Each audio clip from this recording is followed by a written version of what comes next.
خصوصاً میرے عزیزو زکوٰۃ کا فریضہ، اس کا بہت اہتمام ہے۔ بہت غلط چیزیں رواج میں ہیں اور بہت غلط چیزیں پھیلی ہوئی ہیں، فکر نہیں ہے، اس لیے بعض لوگ زکوٰۃ دیتے بھی ہیں لیکن ادائیگی ٹھیک نہیں ہوتی۔ چند چیزیں ہیں، پہلی چیز یہ ہے میرے عزیزو، یہ جو مشہور ہے کہ 7.5 تولہ سونا ہوگا تو زکوٰۃ فرض ہوگی ورنہ نہیں ہوگی۔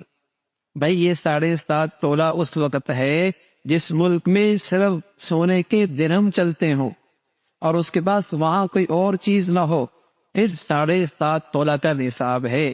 لیکن کسی ملک میں سونا بھی ہے، چاندی بھی ہے، نقدی بھی ہے، تجارت کا سامان بھی ہے، اگر ان میں سے کوئی 2 چیزیں 3 چیزیں مل کر بھی 52.5 تولہ چاندی کے بقدر مالیت کی بن گئی تو شریعت کی نظر میں وہ مالدار ہے، چاہے آدھا تولہ ہی سونا کیوں نہ ہو۔ لیکن اس کے اگر سونے کے ساتھ چاندی بھی مل گئی یا